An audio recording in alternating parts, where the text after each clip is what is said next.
evening to you. A much clearer Fannie Masemola today, perhaps compared to what we saw yesterday. Fill us in on what he told the Commission on his last day of testimony there. Well, it would also seem like they are watching what we say and do as well as news broadcasters. But I can tell you, Xoli, that in the last 48 hours, Fannie Masemola has laid bare several allegations of bribery within the judiciary. Why Mkhulu made that decision, he believes, to disband the political killings task team, and perhaps Mkhulu's belief that there have been no political killings since 1994, and even more crucial is how Masemola believes the success of the political killings task team has been because of the leadership of General Dumisani Khumalo. In fact, Masemola believes that this is part of the reason why then those dockets were taken from KwaZulu-Natal, and that Mkhulu's decision was by and large motivated by a network which involves Vusimuzi Kat Matlala, Mkhulu's associate Brown Mukhotsi, as well as many others, including the Deputy National Police Commissioner Shedrick Sibiya. Now, in trying to get an audience with the police minister, Masemola says Mkhulu seems to have been more interested in particular cases, including that of the slain ANC Youth League treasurer, the former Sindiso Maka. He asked, does that include Sindiso Maka's matter?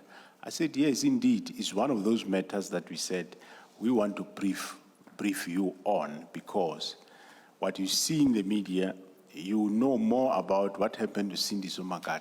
It is exactly because of the PKTT that investigated the matter. The matter happened long before Dumisani Khumalo joined crime intelligence. And when he joined, he unearthed this. He investigated, he arrested people on this. Currently, we know there are various witnesses that have been protected for this specific case. So it's a case that is unearthed by us. So you can't say, for example, you always hear out there that the firearm and the vehicle that killed Sindiso Maka was come from crime intelligence. Yes, indeed so, but the reason why you know that is because of the PKTT that investigated the matter. And as Masemola was delivering that very testimony, the Umzimkhulu Magistrate's Court denied bail for one of the alleged masterminds behind Makaka's murder. A 55-year-old Zwelipansi Skosana has been remanded until the 6th of October, where he'll make his first appearance before the Pietermaritzburg High Court. Now, he's accused of conspiracy to commit murder, defeating the ends of justice, murder, and attempted murder. As for the Makaka family, they're relieved. As a family, we are very much happy for this bail denial, just because we see that at the end there's a light, at the end of the tunnel there's a light. We are going to sleep well today, and also we are going to know who killed Sindiso as the bail has been denied. I'm smiling just because I'm feeling much happy. It's been a long time, since 2017, where we were in the dark. But now, as the case proceeds, we are feeling happy, just because we are seeing that the justice is going to be done, and all those who have made this mess are going to be brought forward for their punishment. Which camera? And so that is the family of Sindiso Maka edging ever so closely towards justice. We also know that one of the hitmen, Sibusiso Ngengwa, has been sentenced to 25 years behind prison. He actually blew the whistle on the rest of those who are deemed to have been involved. And that's how the former municipal manager of the Umzimkhulu municipality, Zwelipansi Skosana, has been identified as one of of the alleged masterminds. And Xoli, this really speaks to what Masemola claims has been the successes of Dumisani Khumalo as soon as he took over those dockets and led the political killings task team. He was then able to get those arrests going. And if you recall, just yesterday, Masemola speaking about how the issue of the weapon used to kill Sindiso Magaka, as well as the vehicle in which the hitmen were traveling in, we know that this was supplied by crime intelligence. But Masemola says we know this information because of Dumisani Khumalo. Zianda, very important developments indeed around the Maka case. And again, as you point out, this had to do with the work of the political killings task team. It would be interesting indeed to hear from someone who has been giving running commentary on this case, if you like. And I am talking about Mr. Zulu, Thabiso Zulu, the close friend to Sindiso Magaka. It would be interesting to hear what he has to say. But let's revert to what the General Masemola has been telling the Commission. You and I, starting off the show, suggesting that Masemola was much clearer today and more forthright in terms of what his responses were at the Commission. Let's go back to the disbandment of the political killings task team. That subject matter revisited today. Did you get a sense that he gave much clearer answers around why the minister did this and just how wrong he was in trying to get this political killings task team disbanded?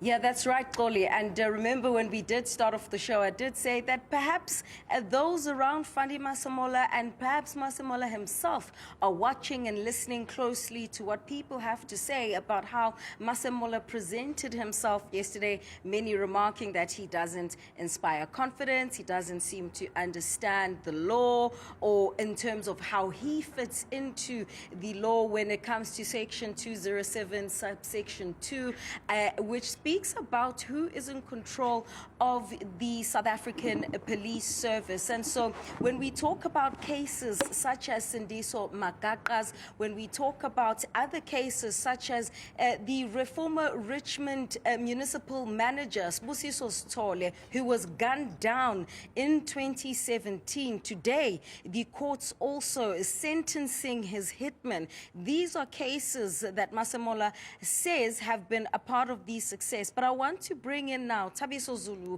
one of the friends of Sindiso Magaka, but also a whistleblower in the Umzimkhulu municipality. He's someone who I believe is still in hiding. Very good evening to you, Mr. Zulu. We heard today that bail was denied for Zweli Pansi's Kosana. All of this taking place in a moment where Masemola says the successes of the getting convictions and actually getting people arrested is as a result of General Dumisani Khumalo. What's your reaction to this? Is this something that you believe to be true? We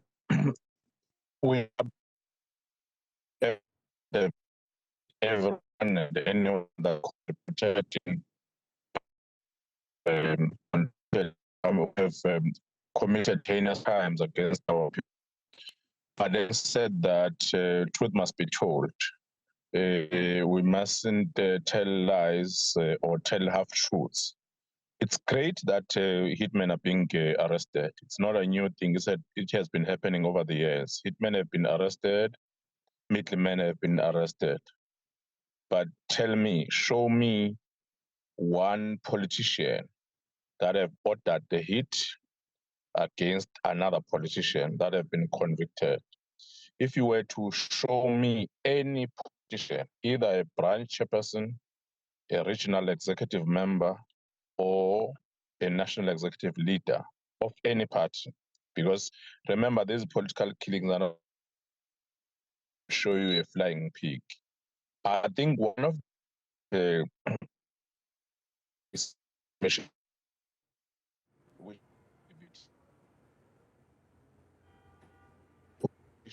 behind. All right, we seem to be having trouble with our connection to Mr. Thabiso Zulu.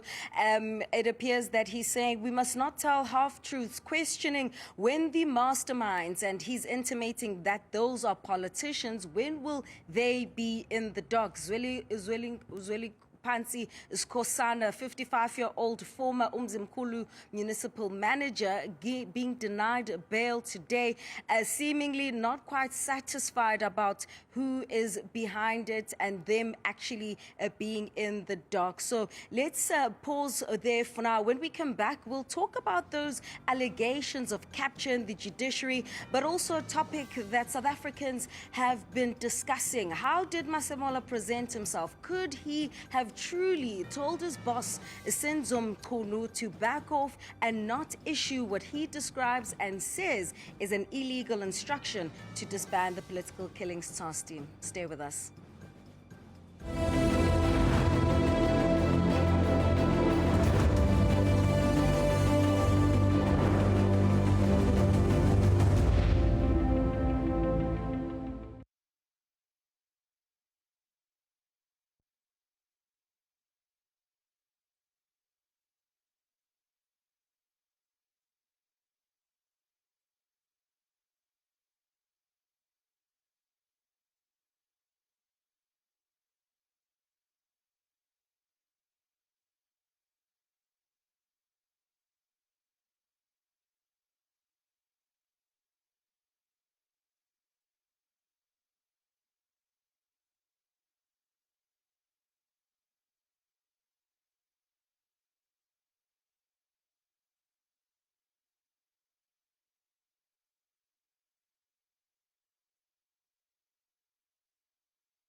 Mpo Matlala. Evening, Dr. Mpo Matlala. How are you? I'm well. How are you? Can you hear me? Well, thank you. Thanks for agreeing to come on. We'll be with you shortly. Loud and clear, Doc. Thank you. Thanks, eh? Yeah,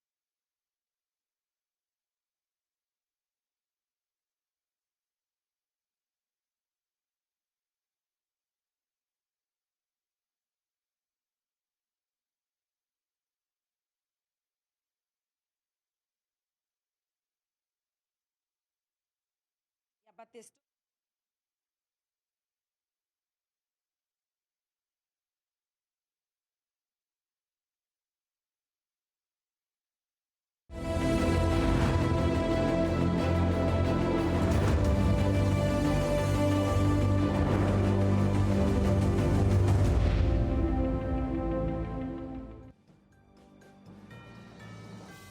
Welcome back. Thanks for staying tuned to Newzroom Afrika here on Channel 405. We're bringing you a special broadcast here from the Bridget Mabandla Justice Academy, where we're wrapping up the 2 days of testimony from National Police Commissioner Fannie Masemola. Now, just before the break, we were speaking to Thabiso Zulu. He's a whistleblower in the Umzimkhulu municipality, but most importantly, a friend of the slain former ANC Youth League treasurer Sindiso Maka. Mr. Zulu, thanks for joining us once more. And just before our line got caught up, you were talking about how you don't want to tell half-truths. You're waiting for the day when a politician gets arrested. That's correct. You see, we appreciate every effort that have been put by the General Masemola, General Mkhwanazi, the Divisional Commissioner Khumalo, and everyone else that was involved in the team. But we must tell full truths. The full truths are that there is no politician that is behind bars currently. up, because remember that these killings we've been maintaining over the years, even if before the appointment of the task team that was led by Brigadier Bongani Makashala at the time, who is a Major General now, who's working in the Western Cape. We were calling for arrest of senior politicians. You must close the tap, right, of corrupt money. You must arrest politicians, senior politicians that are involved in these killings. It has been happening all over the years. For you to arrest poor, desperate, unemployed, and unemployable young people who become hitmen, you are not solving the problem, because a mastermind will hire another hitman after an arrest of and conviction of another hitman. So we are calling for an arrest of politicians. Senator Maka was killed by politicians. A case was withdrawn. We're told that it was provisionally withdrawn. Have you ever heard of the word provisional? Provisional means temporary. Have you ever heard of a temporary that is 8 years? No. If there was no Ngengwa, the hitman that was convicted after pleading guilty on his own accord, it means Kosana, who's currently been denied bail, was not going to even to be arrested. So it was going to be a provisional withdrawal. So do you not deem Kosana to be a mastermind, Mr. Zulu?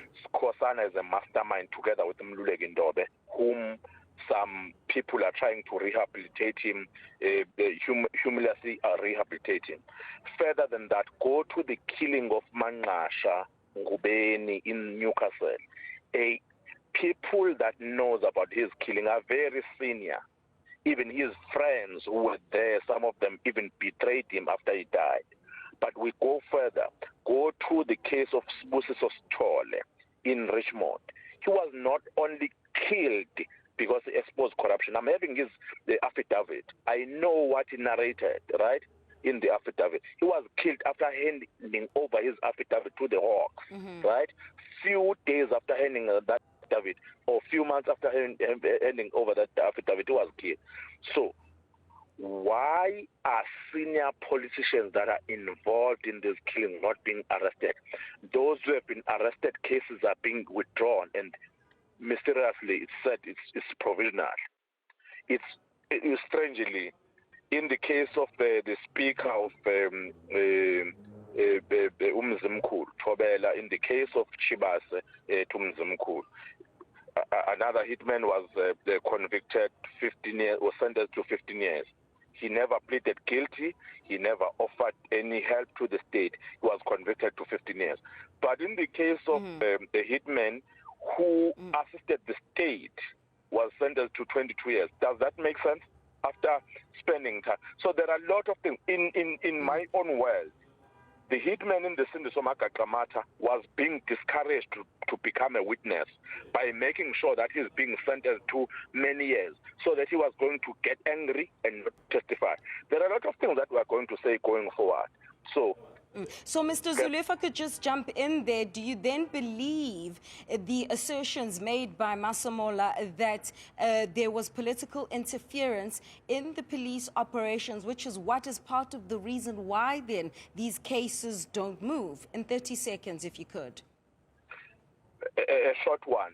A proper audit of these cases will reveal a lot of things. A man of a head is having a lot to answer. Go to my own case, you'll get an answer. If you want an affidavit that I've made, a 66-page, 44 and 22. Man of the hat being who? Peggy Kele? A man of a hat. That's all I'm prepared to say, because he's a very vindictive human being. I may not see the next day if I name him.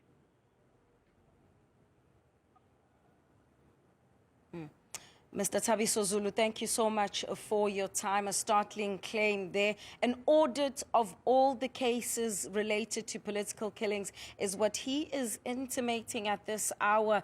And this comes on the back of 55-year-old Zweli Pansis Kosana, a former Umzimkhulu municipal manager, being denied bail, but also Makaka's case being spoken about in the testimony made by Fannie Masemola.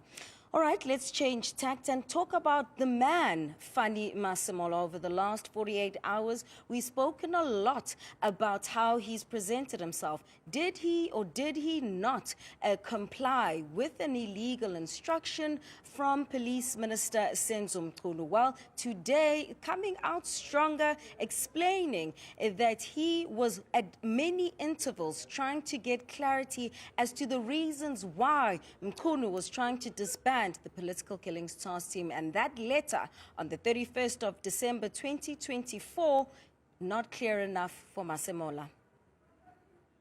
Yes, he can talk to in terms of what he thinks. There's no problem even if he can say how he thinks, the how part, but not that he get involved in to say, do it in the following manner. So in this case, my issue is, for example, in this case of the Political Killings Task Team, it is a task team that is working at a lower level under a provincial commissioner.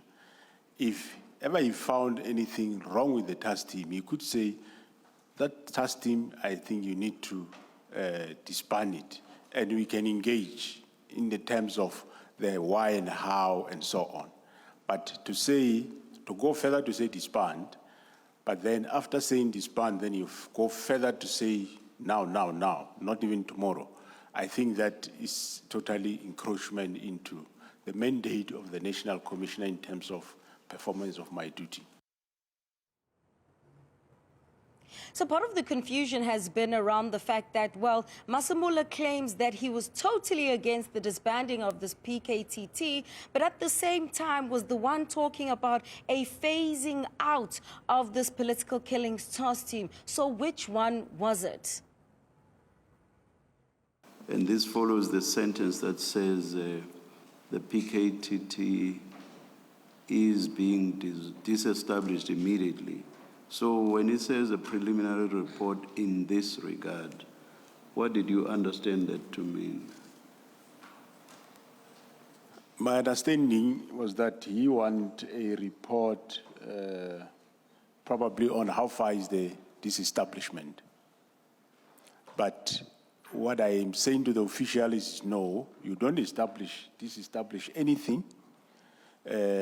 Prepare a report in terms of how you think this establishment, if ever is done, how it should be done.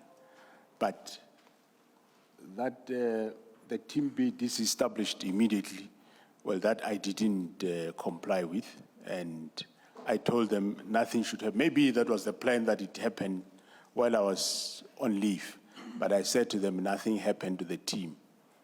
They can start preparing reports on the team.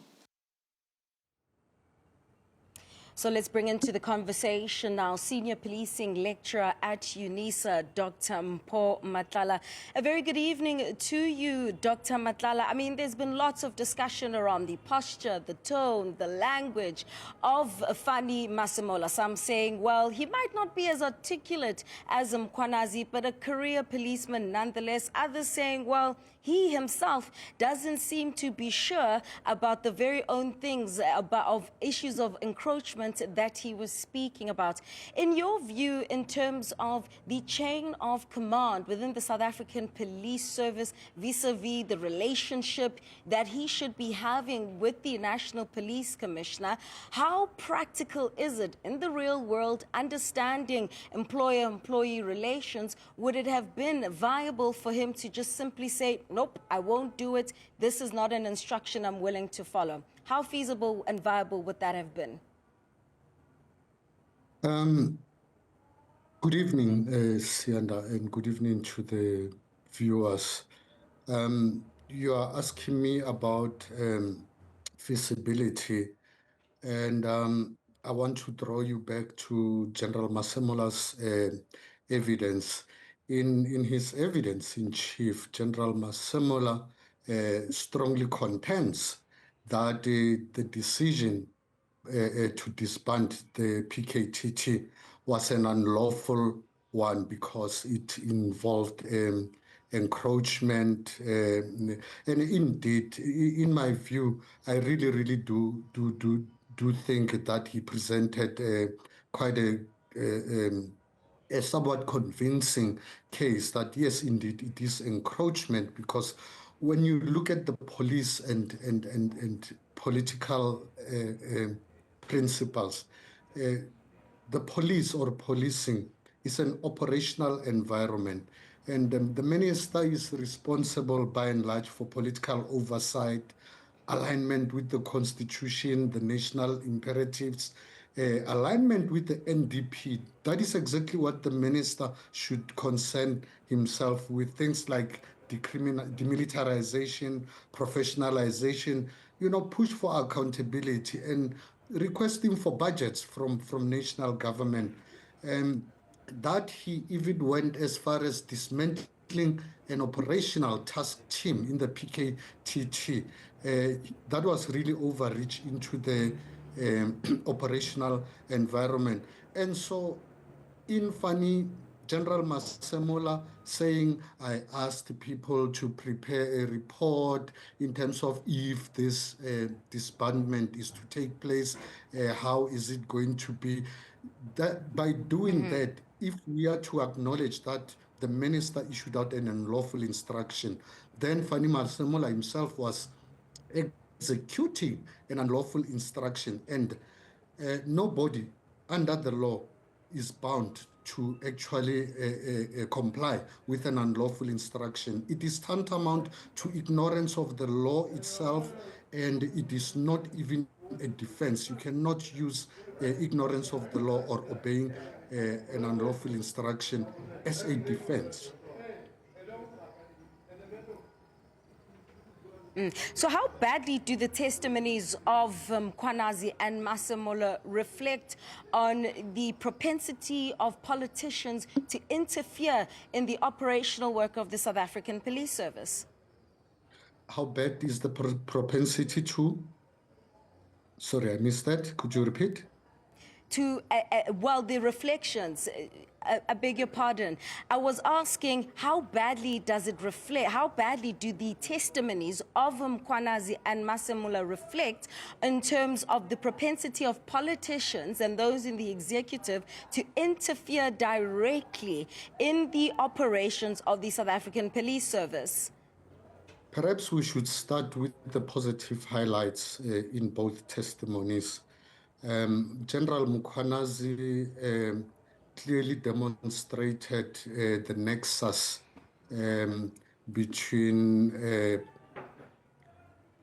politicians and their encroachment into law enforcement, and that was substantiated with evidence. We've seen WhatsApps, we've heard of members of parliament who are in possession of intelligence report, and that nexus also between the criminal syndicates and so forth. And equally, General Masemola made a very strong argument against the domain within which the minister should operate. But if you recall, General Masemola was very inconsistent in some of his evidence, particularly in relation to giving evidence on General Sibiya, evidence that is unsubstantiated. You ask yourself, then why even include it in the charge sheet for misconduct? If you say it's because then what you do when you entertain evidence that is unsubstantiated, you are creating a public perception that is really an attack on the professional integrity of your colleague, in this case, Sibiya. But in terms of the propensity of the politicians really encroaching into police work, I think by and large we are being failed by policy arrangements. You know, to have one person in the minister exercising complete oversight over a massive organization such as the SAPS is really to ask for trouble. There are no clear guides in terms of where the minister should end in terms of governance and so forth. And you know, the SAPS does not have the luxury of state-owned enterprises where you will have a board of directors. So the SAPS does not have a board of directors that can serve as a cushion between the minister and the national commissioner, and that board looks only into governance issues.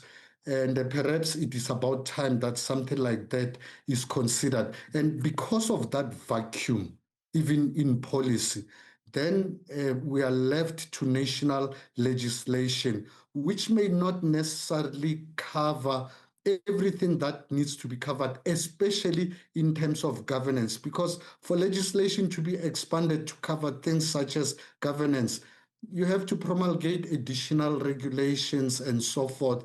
And the task is humongous and leaves room really for politicians to now and then think that they are wearing the blue uniform.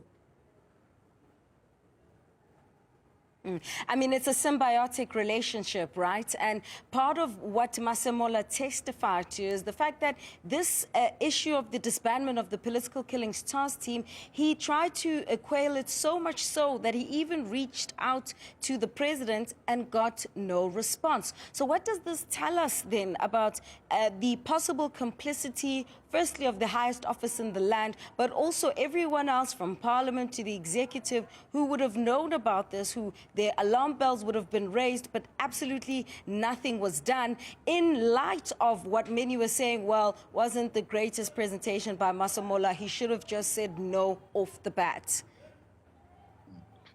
Well, one thing you've got to appreciate about us as South Africans, we really voice out our frustrations, we talk. Had the president interfered, we would be sitting here accusing the president in encroaching in the work of the minister. But what I am seeing here is perhaps General Masemola was off the tangent in terms of handling the matter initially when he became aware of the minister's intention to disband the PKTT. It would not have had if he had called his entire management team and the legal services and say, ladies and gentlemen, here is a directive from the minister. Can we talk about it? Legal services, can we have an informed legal opinion on this matter? And when you respond, says, no, minister, we've taken legal counsel on this. It cannot be done. If it is to be done, this should be the procedure. Otherwise, the manner in which we are doing it is unlawful, and I cannot accede or execute an unlawful instruction. You don't execute an unlawful instruction. Then when those who report to you also follow your instructions that you gave them, an instruction, and because by extension, the instruction that Masemola gave to his subordinates is by extension unlawful if the minister's instruction is unlawful. And when they do it, but not according to the sequence in which he wants them to do. The case against Sibia is that Masemola said, do this following the 1, 2, 3, 4 sequence. Dr. Matlala, unfortunately, I have to interject there. That's unfortunately all we have time for. I do apologize, still going on that point about when would have been the opportune time for Fannie Masemola then, to deal with this matter, to be or not to be. Let's leave it on that note for now. Let's take a short break, but when we come back, we'll talk about those allegations that should trouble us as South Africans. It talks about envelopes that were waiting, according to Masemola, for prosecutors and magistrates. Don't go anywhere.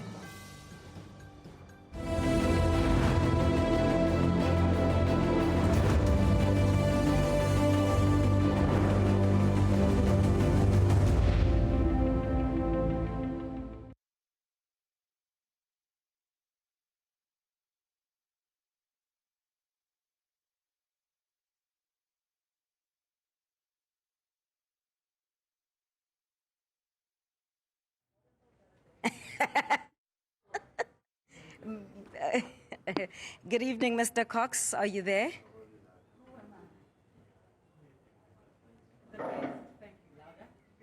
Mr. Cox? Hello? Myself. Yes, good afternoon. How's my shine gift? Pardon? Hello, Mr. Cox. Hi there. You're speaking Yes, to Zianda. I am here, Zianda. Zianda. I am here.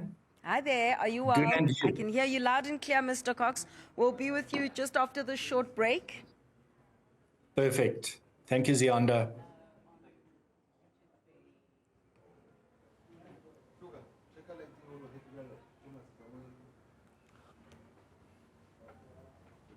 Linda Mnisi, Wenja. Hey, Wenja.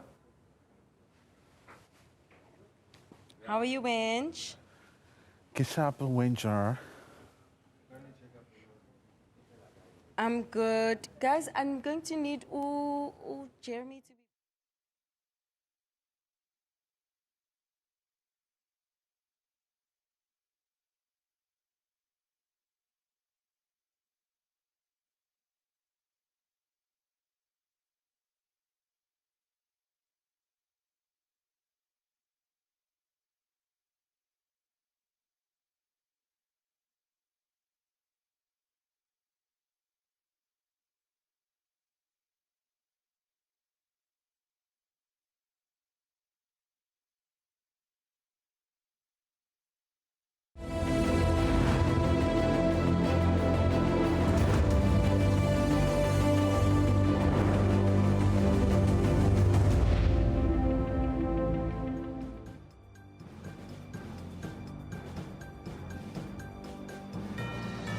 Thank you so much for staying with Newzroom Afrika and making it your channel of choice as we reflect on National Police Commissioner Fannie Masemola's testimony over the last 48 hours. Now, something that he mentioned yesterday was quite alarming, that being on Monday. He spoke about an investigation that was being conducted by the Gauteng Crime Intelligence Operation and how members of that team were told that there are 3 envelopes that are awaiting them to drop the case involving some of those in the criminal underworld. And he said that at least 2 of those envelopes were waiting for prosecutors and magistrates. Here's how he put that story to us. When you talk about allegations of bribery involving magistrates, and perhaps let me just stop there and deal with that one.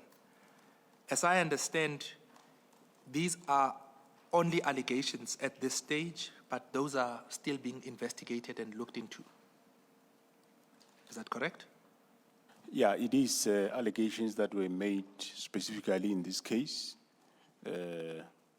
where I'm aware that the 2 investigators, at some point, they were told by one of the seniors that there is 3 envelopes ready, and that one envelope is for the 2 of them, the other envelope is for the prosecutor, and the 3rd envelope is for the magistrate. So that is, of course, allegation. From my side, it's a hearsay, but I'm sure General Khumalo could talk more on that. But it's still under investigation.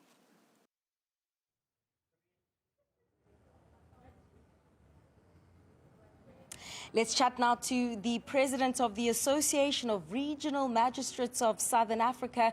That's Ian Cox.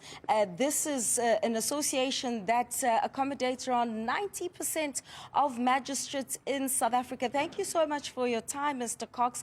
I mean, what have you noted about Masemola's testimony, in particular that bite that we just played you, insofar as the bribing of magistrates? Is this something that you're aware of? Is there a pattern that you've now picked up as an association? Good afternoon, and good afternoon to all the viewers. Zianda, as far as the allegations by General Masemola is concerned, it is obviously alarming. And I think when it falls on the ear of the general public, obviously they will find it hair-raising. But I wish to refer you to a report that was released in 2020 by Judges Matters that really looks over our shoulders and supports us in many ways. And in the report, there was, for example, 213 complaints that they investigated over a certain period of time. And none of those related to bribery and corruption. I know that there may be one disciplinary ongoing at this moment, which involves a senior regional court official. But there is only 24% of those 213 cases resulted in the Magistrates Commission, who is the disciplinary body of magistrates, in actually taking the magistrates to task. If you work it out down to percentage, then it is only 1.5% of all magistrates that were taken to task in respect of certain misconduct which resulted in criminal offences. But as far as bribery and corruption is concerned, it is, as Masemola said, it's always allegations, and perceived rumors, but we have not seen anything substantial. And I suppose the difficulty with that is we're dealing with envelopes, right? Which means cash is king in this instance. So proving that would be that much more difficult, isn't it? No, definitely. But I know that especially where the NPA, for example, is involved, they have their own investigative unit. And when there are allegations of bribery and or corruption, they would investigate on their own. And after they have done the investigation, they would generally set a trap if obviously they have confirmed the allegations, they would set a trap for the individual. And so that happens. But in the magistracy, also we don't have that. But fact is that generally also the anti-corruption unit of the police are involved, and they have cameras, which they're hidden cameras and so forth, So there are ways and means to actually catch the perpetrator if there is someone like that. Another comment I think that has been made and I guess resonates with South Africans is how people feel that they're always failed within the criminal justice system at a magistrate level, in particular when it comes to the granting of bail. Now, we know that bail is not meant to be a punitive measure, but when you listen to the testimony of how Michael Paul Tau was released on bail, and that is a senior police officer who was allegedly involved in the murder of Aman Swart, and this, of course, with whistleblowers always being at risk in the country. This allegation is hair-raising, as you say, but also scary when you look at the administration of justice, no? Yes, I agree with you, but the bail applications are governed by the Criminal Procedure Act, Section 60 to be more specific. And when you bring a bail application, there are also different schedules. You have, for example, a Schedule 1 offense, you have a Schedule 5 listed offense, or a Schedule 6 listed offense. So depending on in which category the alleged offense falls, then the burden of proof is heavier or lighter upon the state. And remember, it is a discretionary duty of each and every presiding officer that hears bail applications. And as soon as a serious case, and I find it often in my court, a case gets blown up in the media for some reason, say they've caught this big fraudster for millions and billions rands of fraud. And when it comes to court, you realize the case is not strong, it's not been properly investigated, they don't have proper witnesses, for example, and so forth. So one cannot have a blanket approach to say that, we fail the public as far as bail applications are concerned. There are so many factors that we take into account, and they are listed in the Criminal Procedure Act. And we also, consider other relevant aspects that we deem fit.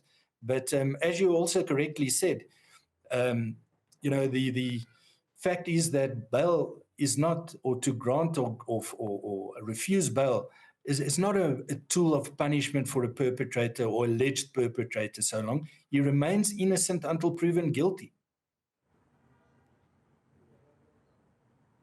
All right, Ian Cox, the president of the Association of Regional Magistrates of Southern Africa, thank you for your time tonight on those allegations of a bribery against magistrates and prosecutors.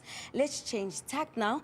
Another allegation by Masemola. He claims very strongly that Mkhunu was influenced in his decision to disband the political killings task team by his associate Brown Mokhotsi, Vusumuzi Kat Matlala, as well as General Shedrick Sibia, who happens to be friends with Vusumuzi Kat Matlala, according to a whistleblower.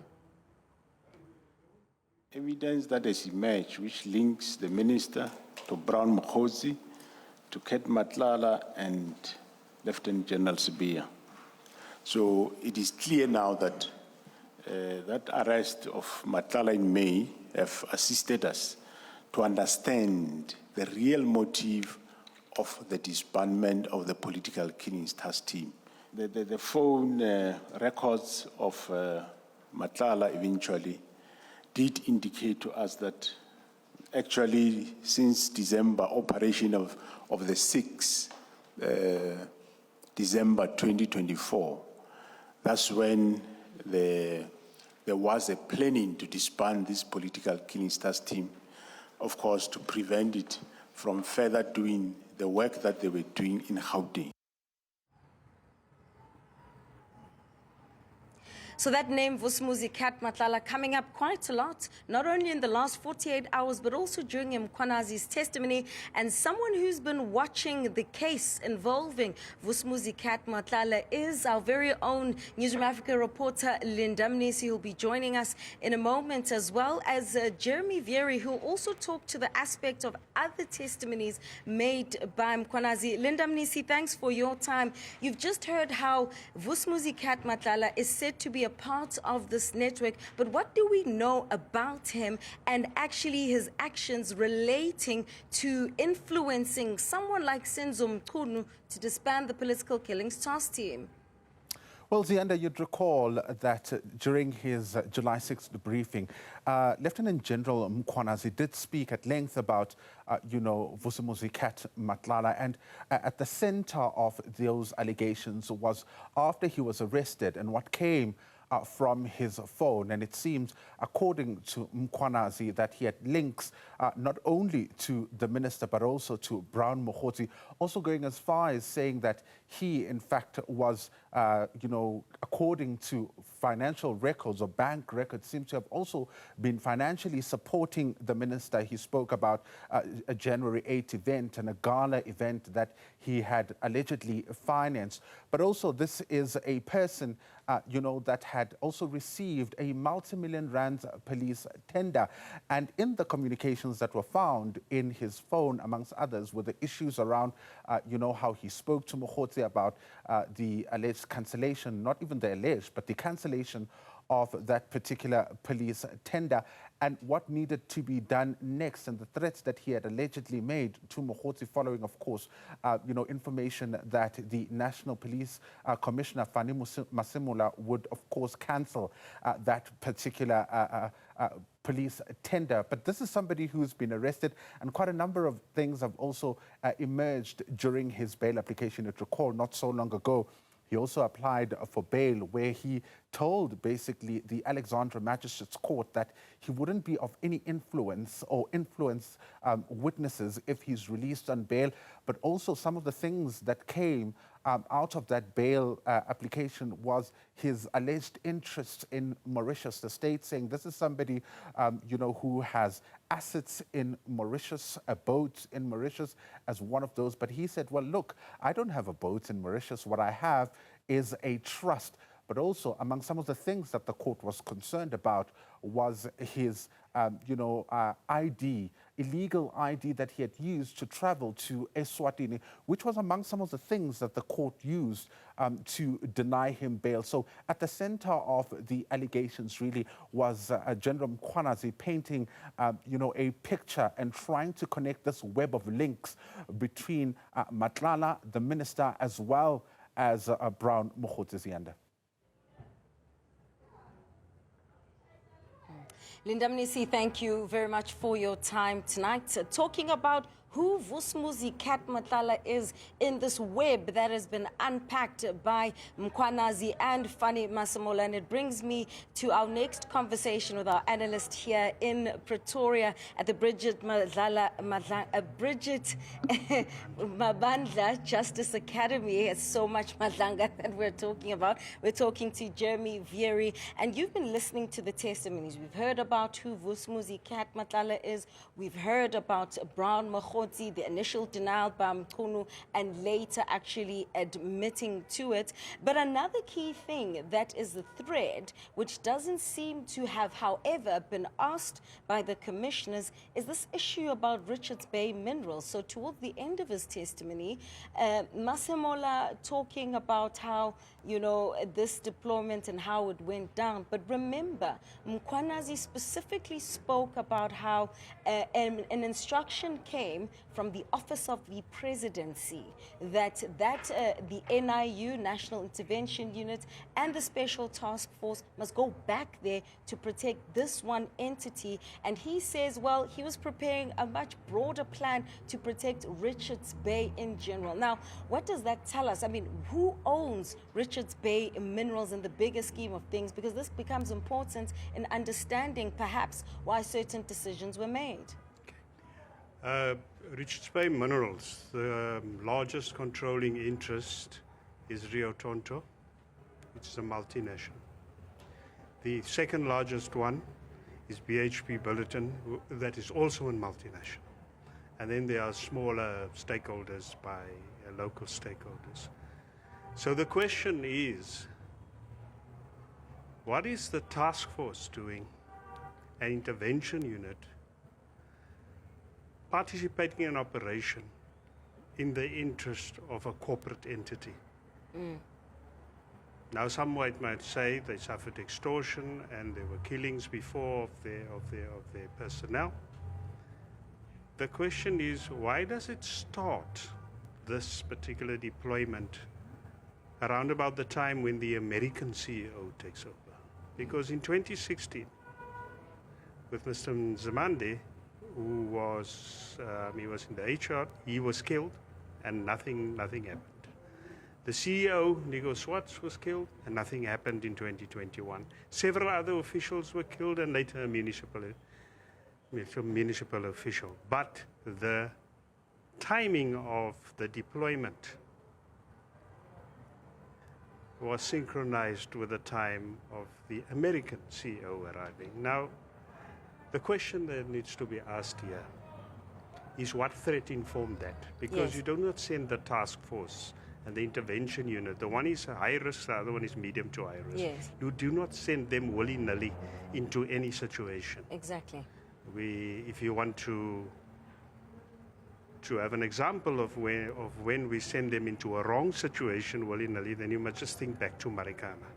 So you do Isn't not... Rio Tinto also an owner of Marikana, well, since you've mentioned them earlier? Well, I don't want to say that I'm just speaking specifically here. Yeah, but I think other analysts will have to look at whether that was a deciding factor, the corporate interests, and whether corporate interests beyond General Masemola's knowledge influenced the decision rather than the threat at the scale that would justify the task force. So that is the question. But we ought to be concerned. I would hope that the Commission ahead would, for example, give us answers on that. Maybe it will be important to call the actual commanders who were there deployed there from the intervention unit and from the task force, some of whom expressed concerns to General Mkhwanazi, whom they know from task force days. And the question they asked, what are we doing here? So, I mean, if they were not even clear and they were not asking this question after being there for a year, then we ought to look deeper into what motivated that.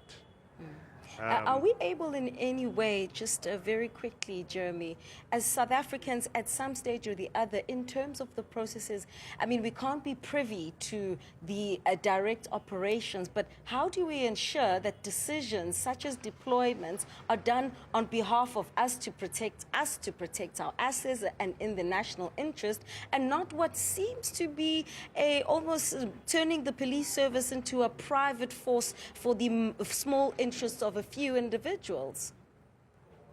I think when the units like the task force and when units like the intervention unit ends up at a company office or a mining company, it is fairly visible. So one would expect the public to be alert for those type. We all know how they look. We all know their address. Please alert, and one would expect from the media, not, if you think about what happened with the way the media bamboozled themselves in Americana, not to be vigilant and examine that as soon as they get reports from the community that something is quite wrong here. And then look at why and ask the political questions or ask the right questions of the politicians and the operational questions of the National Office of the National Commission. And we hope certainly that the commissioners will continue asking the right questions. It doesn't seem that question was asked directly to Masemola about that call from the presidency to the Commissioner of Police in KwaZulu-Natal, but I'm out of time, and so is the rest of the team. That's where we'll leave things for now with the special broadcast wrapping up